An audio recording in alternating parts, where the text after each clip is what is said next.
Hello dear student, आज हम discuss करेंगे इलेक्ट्रिसिटी इस चैप्टर के नेक्स्ट एनसीईआरटी एग्जाम्पलर सॉल्यूशन। तो चलिए शुरू करते हैं। Question number 30, state Ohm's law, how can it be verified experimentally and does it hold good under all conditions and we have to comment our answers. Okay, so सबसे पहले हम लोग discuss करते ओहम्स लॉ। तो Ohm's law में हम लोगों ने देखा था in electrical circuit, whenever current pass through the circuit it is directly proportional to the potential difference। ये हम लोगों ने देखा था और it is called as the Ohm's law.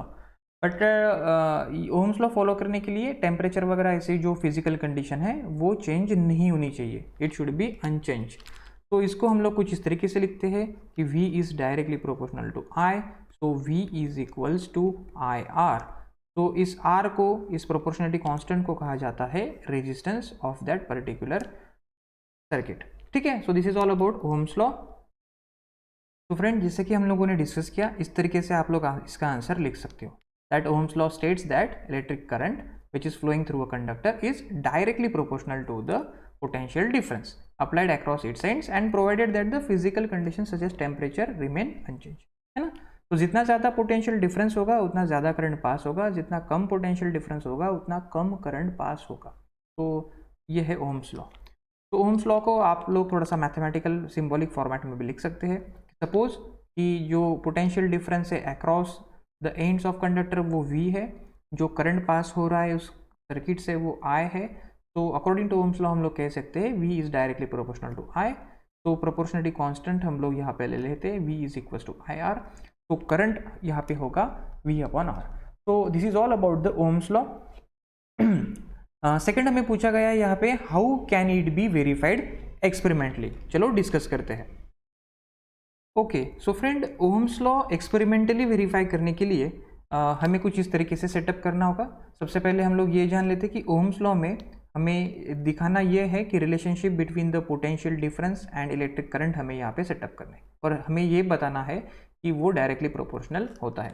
तो हम यहाँ पे एक काम ऐसा कर सकते हैं कि हमें पता ही है Ohm's law V is equals to IR। तो ओम्स लॉ जब हम लोग एक्सपेरिमेंटली वेरीफाई करेंगे तो उसमें जो हम लोग इस तरीके से इलेक्ट्रिकल सर्किट सेटअप करेंगे तो हमें डिफरेंट डिफरेंट वैल्यूज चाहिए ऑफ पर्टिकुलर मीन्स क्या कह सकते हो उसको टर्म की। जैसे कि आप लोग यहाँ पे डिफरेंट डिफरेंट पोटेंशियल डिफरेंस भी यूज़ कर सकते हैं by using different batteries of different different voltage. तो ये एक काम भी आप लोग यहाँ पे कर सकते हो। तो अगर आप लोगों ने जिस तरीके से वोल्टेज यहाँ पे चेंज किया बैटरी में, उस तरीके से रीडिंग हमें एमीटर में मिलेंगे ऑफ इलेक्ट्रिक करंट। या फिर दूसरा, जैसे कि मैंने इस यहाँ पे डायग्राम में आप लोगों के साथ शेयर किया है, इस डायग्राम में मैंने बैटरी चेंज नहीं की है, मैंने यहाँ पे एक रेहोस्टैट का यूज़ किया है कि जहाँ पे स्लाइडिंग कॉन्टैक्ट होता है और रेहोस्टैट यानी कि वेरिएबल रजिस्टर होता है जिसका रेजिस्टेंस हम लोग चेंज कर सकते हैं। अगर ये हम लोग यहाँ से चेंज करते हैं तो यहाँ पे हमें वोल्टमीटर यानी वोल्टमीटर और एमीटर में डिफरेंट रीडिंग्स मिलेगी। ठीक है ना? तो आप लोग दोनों में से किसी भी एक प्रकार के डायग्राम ड्रॉ कर सकते हो, या तो आप यहाँ पे डिफरेंट डिफरेंट बैटरी यूज़ करके रीडिंग्स नोट डाउन कर सकते हो इलेक्ट्रिक करंट का, मीन्स एमीटर में इलेक्ट्रिक करंट और वोल्टमीटर में वोल्टेज, इस तरीके से। या फिर आप लोग इस तरीके से रेओस्टैट यूज़ कर सकते हो। तो मैंने इस डायग्राम में रेओस्टैट यूज़ किया है। सो डिफरेंट डिफरेंट रेओस्टैट की सीटिंग पर मुझे क्या क्या रीडिंग्स मिलते हैं करंट के, यानी कि एमीटर में मुझे क्या रीडिंग मिला ऑफ करंट और वोल्टमीटर में मुझे क्या रीडिंग मिला, ये इस तरीके से हम लोग यहाँ पे लिखेंगे। सबसे पहले जब मीन्स रीडिंग हमें लेस एम्पियर का करंट फ्लो होने देंगे तो उस पर्टिकुलर करंट पे वोल्टेज क्या मिला था हमें वोल्टमीटर में, वो हम लोग देखेंगे और V अपॉन I ये रेशो हम लोग उसकी वैल्यू यहाँ पे मेंशन करेंगे। अगेन ये रेओस्टैट हम लोग थोड़ा सा यहाँ पे शिफ्ट करेंगे, तब उस कंडीशन में कितना करंट फ्लो हो रहा है और वोल्टमीटर में कितना रीडिंग्स दिखा रहा है वोल्टेज का, वो हम लोग यहाँ पे नोट डाउन करेंगे। अगेन हम लोग उसका जो रेशो है V अपॉन I ये यहाँ पे कैलकुलेट करेंगे। अगेन ये रेओस्टैट हम थोड़ा सा आगे स्लाइड करेंगे जिससे कि हमें यहाँ पे करंट की और एक रीडिंग मिलेगी और वोल्टेज की यानी कि पोटेंशियल डिफरेंस की भी और एक रीडिंग हमें मिलेगी। तब इन दोनों रीडिंग्स का रेशो भी यानी कि V आई भी हम लोग यहाँ पे कैलकुलेट कर लेंगे। तो जब हम लोग इस तरीके से हमारा ये ऑब्जर्वेशन टेबल कंप्लीट करेंगे तब हम लोग ये देख सकते हैं कि ये जो रेशो है V अपॉन I, तो ये यहाँ पे कांस्टेंट आ रहा है। Please note this thing. तो यहाँ पे अगर हम लोग उसका ग्राफ बनाते हैं, ग्राफ अगर बनाते हैं वोल्टेज टू द करंट, तो ये हमें इस तरीके से स्ट्रेट लाइन मिलती है। तो इस तरीके से हम लोग वेरीफाई कर सकते हैं ओहम्स लॉ का कि in electrical circuit voltage is directly proportional to the current. तो यह है experimentally verification of Ohm's law, ठीक से इसको समझ लीजिए। उसके बाद हमें यह भी पूछा गया था कि does it hold good under all conditions. तो ओहम्स लॉ की कुछ लिमिटेशंस है, चलो उसको डिस्कस भी करते हैं। तो फ्रेंड्स सबसे पहले ये जान लो कि ओहम्स लॉ जो है it is not a universal law, जैसे कि न्यूटन्स लॉ होता है जो कि हर कंडीशन में एप्लीकेबल होता है, ये हर कंडीशन में एप्लीकेबल नहीं होता है। सबसे पहली बात ये, it is obeyed by the metallic conductors only when the physical condition जैसे कि टेम्परेचर ये अनचेंज होता है। तो अगर टेम्परेचर चेंज होता है कंडक्टर का तो वहाँ पे फिर हमें डिफरेंट वैल्यूज़ मिलती है रेजिस्टेंस की। तो ये है यहाँ पे ओम्स लॉ की फर्स्ट लिमिटेशन कि it is only follow when the physical condition जैसे कि टेम्परेचर चेंज नहीं होनी चाहिए, दिस इज फर्स्ट थिंग। और सेकेंड थिंग ऐसी भी है कि there are some other substances जैसे कि लैम्प फिलामेंट, जंक्शन डायोड या फिर थर्मिस्टर, ये जो मटेरियल है यहाँ पे, तो ये ओम्स लॉ को फॉलो नहीं करते, इनको नॉन ओहमिक कंडक्टर ऐसा कहा जाता है। तो सारे कंडक्टर भी यहाँ पे मीन्स जिनको हम लोग सेमी कंडक्टर कहते हैं तो वो भी यहाँ पे मीन्स ओम्स लॉ को फॉलो नहीं करते हैं। मीन्स वहाँ पे जब हम लोग उनका voltage to the current draw करते हैं ग्राफ, तो हमें स्ट्रेट लाइन नहीं मिलती, वो कुछ हमें इस तरीके से मिलती है। तो means it doesn't follow the Ohm's law. तो there are this kind of limitations to the Ohm's law. तो लिमिटेशन में हम लोगों ने देखा, या फिर इस स्टेटमेंट में हम लोगों ने देखा कि हमें पूछा गया था does it hold good under all conditions? So no, it does not hold good under all conditions. It only holds good when the physical conditions like temperature are kept unchanged. This is first thing. And there are some substances जैसे कि lamp filament, junction diode and thermistor which do not follow this Ohm's law. So इसीलिए उन conductor को कहा जाता है non ohmic conductor. So this is all about the Ohm's law and its experimental verification and this particular condition. तो चलिए discuss करते हैं question number 31। Question number 31. What is electrical resistivity of a material? What is its unit? And describe an experiment to study factors on which the resistance of conducting wire depends. Okay. तो काफ़ी सारी बातें पूछी गई है यहाँ पे इस क्वेश्चन में, तो वन बाय वन डिस्कस करते हैं सारे सवालों का। तो यहाँ पे देखिए फ्रेंड्स, सबसे पहले पूछा गया है what is electrical resistivity of the material. तो इलेक्ट्रिकल रेजिस्टिविटी के बारे में हम लोगों ने पढ़ा ही है कि इलेक्ट्रिकल रेजिस्टिविटी यह एक पर्टिकुलर मटेरियल जो होता है उसकी कैरेक्टरिस्टिक्स प्रॉपर्टी होती है, यानी कि हर मटेरियल की रेजिस्टिविटी डिफरेंट होती है। हम लोगों ने देखा है रेजिस्टेंस के बारे में कि अगर कंडक्टर में से इलेक्ट्रिक करंट जब भी फ्लो होता है तो उसमें जो एटम्स प्रेजेंट होते हैं वो उसको अपोज करते हैं, यानी कि रेजिस्टेंस हम लोगों ने देखा हुआ है। तो ये जो अपोज करने की क्षमता है हर मटेरियल की डिफरेंट है, किसी मटेरियल की ज़्यादा है, किसी मटेरियल की कम है। तो उसको हम लोग मेजर कैसे कर सकते हैं, उसके लिए क्राइटेरिया क्या है। तो इसलिए फिर ऐसा डिसाइड हुआ है, मीन्स इस तरीके से बनाया गया है कंसेप्ट को कि किसी भी कंडक्टर का अगर हम लोग 1 मीटर लेंथ का अगर कंडक्टर लेते हैं और उसका जो एरिया ऑफ क्रॉस सेक्शन है वो भी 1 मीटर स्क्वायर ही होना चाहिए। अगर इस डायमेंशन में हम लोग डिफरेंट मटेरियल के मीन्स सैंपल्स लेते हैं जैसे कि कॉपर, गोल्ड, सिल्वर, इस तरीके से सारे, और उनमें से जब हम लोग एक फिक्स अमाउंट का इलेक्ट्रिक करंट पास करते हैं तब हमें जो रेजिस्टेंस मिलता है उस पर्टिकुलर मटेरियल का, तो उस रेजिस्टेंस को कहते हैं उस मटेरियल की resistivity. Please note this thing, है ना। सो इस तरीके से होता है ये रेजिस्टिविटी कंसेप्ट। तो मीन्स उससे हमें उस पर्टिकुलर मटेरियल का 1 मीटर रेजिस्टिविटी की अगर सपोज कोई वैल्यू आपको पता है तो उससे आपको क्या समझ में आना चाहिए, उससे आपको ये समझ में आना चाहिए कि उस मटेरियल का अगर 1 मीटर लेंथ और 1 metre square cross section area का अगर हम लोगों ने सैंपल लिया और उसमें से करंट पास किया तो उतना रेजिस्टेंस उस पर्टिकुलर मटेरियल का है उस कंडीशन में। तो इसको ही हम लोग कहते हैं रेजिस्टिविटी। तो चलो उसका यूनिट भी डिस्कस करते हैं अभी। तो फ्रेंड, जैसे कि हमने अभी डिस्कस किया, the electrical resistivity of material is defined as resistance of a conductor made of material of unit length and unit cross sectional area. तो उसको हम लोग रेजिस्टिविटी कहते हैं। यानी कि अगर हम लोगों ने यूनिट लेंथ और यूनिट क्रॉस सेक्शनल एरिया का अगर कोई मटेरियल लिया तो वो जो रेजिस्टेंस करता है इलेक्ट्रिक फ्लो को, उस रेजिस्टेंस को कहते हैं उस पर्टिकुलर मटेरियल की रेजिस्टिविटी। तो प्लीज़ नोट दिस थिंग। तो यहाँ पे रेजिस्टिविटी जो कंसेप्ट हम लोगों ने डिस्कस किया है, तो वो हम लोगों ने देखा कि कितने लेंथ पर वो कितना रेजिस्टेंस हमें दे रहा है। तो इसीलिए रेजिस्टिविटी का जो यूनिट हो जाता है वो हो जाता है ohm metre. Please note this thing. So resistivity का यूनिट क्या है? Ohm metre. तो this is all about the resistivity. तो अभी यहाँ पे हमें ये भी पूछा गया है कि describe the experiment to study the factors on which resistance of conducting wire depends. Okay, तो फ्रेंड जैसे कि हम लोगों ने पढ़ा है इलेक्ट्रिसिटी इस चैप्टर में कि जो रेजिस्टेंस होता है वो डायरेक्टली प्रोपोर्शनल होता है लेंथ को, और वो इन्वर्सली प्रोपोर्शनल होता है एरिया ऑफ क्रॉस सेक्शन को। तो जिसको हम लोग अगर सिंप्लीफाई करते हैं तो R is directly proportional to L upon A. तो प्रोपोर्शनलिटी कांस्टेंट जब हम लोग लेते हैं तो R is equal to rho L upon A. तो यही जो रो होता है वो होती है रेजिस्टिविटी उस पर्टिकुलर मटेरियल की। तो ये हमें एक्सपेरिमेंटली प्रूव करना है कि किस तरीके से ये जो रेजिस्टेंस है ये लेंथ के ऊपर डिपेंड है, एरिया के ऊपर डिपेंड है, और रेजिस्टिविटी के ऊपर भी डिपेंड है ना। तो ये सारी बातें जानने की हम लोग अभी कोशिश करते। उसके पहले एक बात कहना मैं भूल गया, इलेक्ट्रिकल रेजिस्टिविटी जो होती है it depends on only two factor, कि वो डिपेंड होती है एक तो नेचर ऑफ मटेरियल कि मटेरियल कैसा है, और वो डिपेंड होती है टेम्परेचर पर। रेजिस्टिविटी की बात कर रहा हूँ मैं, तो रेजिस्टिविटी लेंथ एरिया के ऊपर डिपेंड नहीं होती। Please try to understand this. Okay, तो रेजिस्टिविटी क्यों डिपेंड नहीं होती? तो रेजिस्टिविटी है क्या, ये आपको अगर पता होगा। रेजिस्टिविटी क्या है कि उस पर्टिकुलर लेंथ में और particular area of cross section का अगर हमने मटेरियल लिया तो उसमें से कितना रेजिस्टेंस शो कर रहा है, इसको ही हम लोग रेजिस्टिविटी कहते हैं।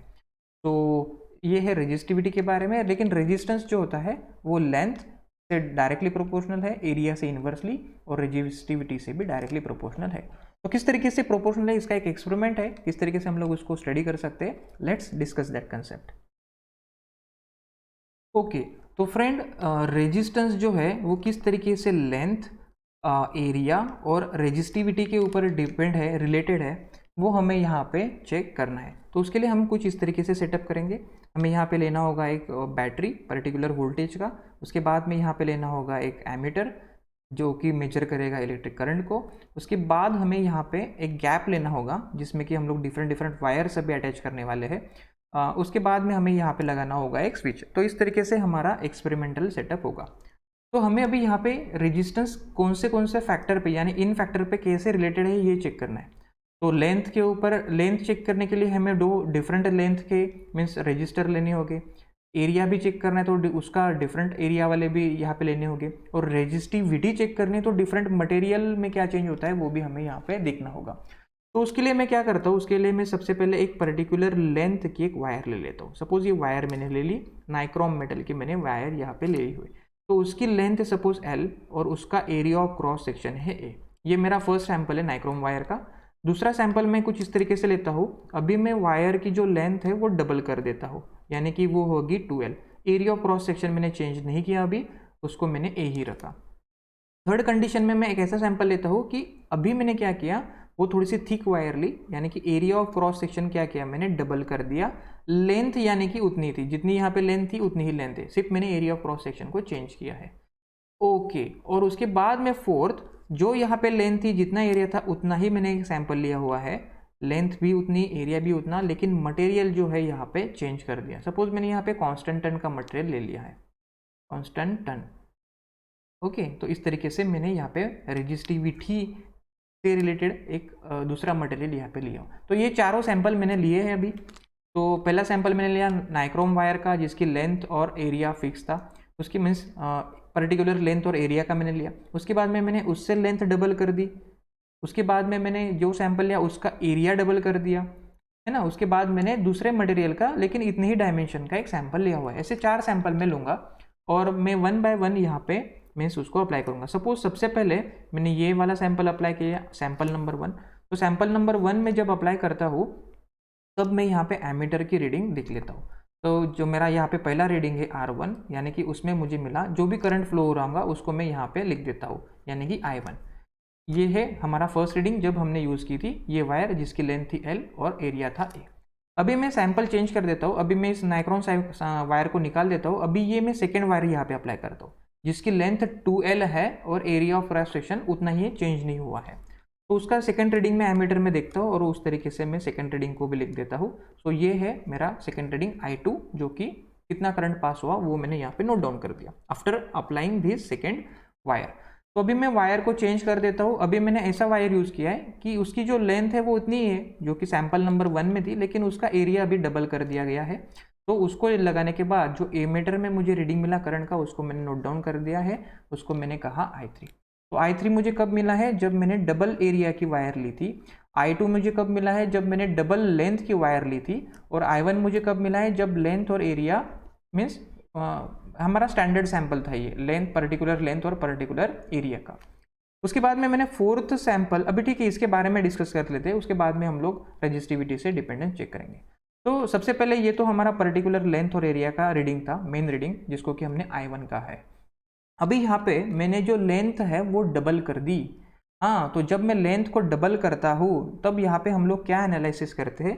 तो फ्रेंड्स यहाँ पे मैं जब लेंथ को डबल करता हूँ तब हमें जो ये रीडिंग मिला करंट का, उसको और मैंने I1 को जब कंपेयर किया तो मुझे ऐसा नज़र आया कि अभी जो करंट मिला है वो पहले के करंट से तो हाफ है। ओहो हो, तो अगर करंट कम मिल रहा है यानी कि रेजिस्टेंस बढ़ गया होगा।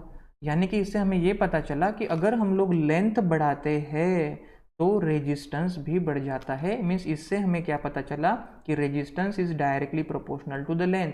लेंथ हमने डबल कर दी, रेजिस्टेंस भी डबल हो गया, उसके वजह से करंट हाफ हो गया है यहाँ पे। प्लीज नोट दिस थिंग, है ना, एमीटर में हमें करंट मिला। ओके, तो थर्ड रीडिंग को एमीटर की अगर मैं कंपेयर करता हूँ फर्स्ट रीडिंग के साथ में, थर्ड रीडिंग हमें कैसे मिली थी? जब हमने एरिया को डबल किया था, है ना। तो जब थर्ड रीडिंग को मैं कंपेयर करता हूँ तब मुझे ये नज़र आता है यहाँ पे कि ये जो थर्ड रीडिंग है, यानी कि करंट अभी जो पास हो रहा है वो तो पहले जितना करंट पास हो रहा था I1 उससे तो डबल है। फर्स्ट कंडीशन में जो पास हो रहा था उससे डबल करंट फ्लो हो रहा है। ओके, तो करंट ज़्यादा फ्लो हो रहा है, डबल फ्लो हो रहा है, यानी कि रेजिस्टेंस कम हो गया होगा। ओके, तो इससे हमें ये पता चला कि अगर हम लोग एरिया बढ़ाते हैं, है ना, उस पर्टिकुलर कंडक्टर का, तो रेजिस्टेंस कम हो जाता है। यानी कि रेजिस्टेंस जो है वो इन्वर्सली प्रोपोर्शनल है एरिया से। Please note this thing, resistance come, area बढ़ाया हमने, रेजिस्टेंस कम हुआ, इसी की वजह से ज़्यादा करंट फ्लो हुआ, डबल करंट फ्लो हुआ, जो कि कंडीशन नंबर 1 में था। ओके, तो ये हमारा पहला फैक्टर यहाँ पे वेरीफाई हो गया, ये सेकेंड भी हो गया। यानी कि from this too we can see that कि जो रेजिस्टेंस होता है that is directly proportional to L and inversely proportional to A। अभी एक थर्ड फैक्टर भी चेक करना बाकी है ना, रेजिस्टिविटी। तो अभी मैं क्या करता हूँ, जो हमारा ये पहला वाला रीडिंग था उसमें जितनी लेंथ थी और एरिया था उतने ही लेंथ और एरिया का मैंने अभी एक सैंपल लिया है, लेकिन मैंने अभी मटेरियल चेंज कर दिया है। कॉन्स्टेंटन का मटेरियल मैंने यहाँ पे लिया हुआ है, तो उसका रीडिंग में लेता हूँ अभी फोर्थ कॉन्स्टेंटन मटेरियल, यानी कि मैं मटेरियल चेंज कर दिया, मैंने मटेरियल चेंज कर दिया। तो अभी मटेरियल चेंज करने के बाद जो रीडिंग मिला मुझे, उसको मैं सपोज ICE से कह देता हूँ, यानी कि कॉन्स्टेंटन मटेरियल में से पास मिला हुआ करंट। तो मैं यहाँ पे ये नोटिस करता हूँ कि कॉन्स्टेंटन में मुझे जो करंट मिला है वो तो ज़्यादा मिला है जितना मुझे मिला था नाइक्रोम वायर जब हमने यूज़ की थी। ओके, तो रेजिस्टिविटी की अगर बात करते हैं तो नाइक्रोम वायर की जो रेजिस्टिविटी होती है वो होती है 100 × 10⁻⁶।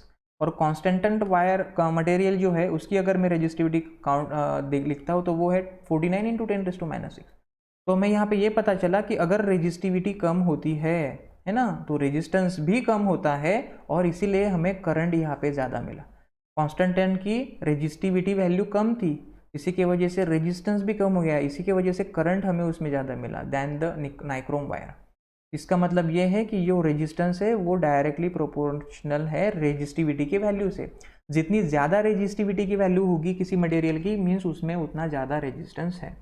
तो यहाँ पे ये डायरेक्टली प्रोपोर्शनल है, तो इस वजह से मैं इसको ऐसे लिख देता हूँ। तो इस तरीके से हम लोगों ने देखा कि रेजिस्टेंस जो है वो डायरेक्टली प्रोपोर्शनल है रेजिस्टिविटी और लेंथ से, और इन्वर्सली प्रोपोर्शनल है वो एरिया ऑफ क्रॉस सेक्शन से। तो इस तरीके से हम लोग इस रेजिस्टिविटी का एक्सपेरिमेंटली वेरिफिकेशन कर सकते हैं।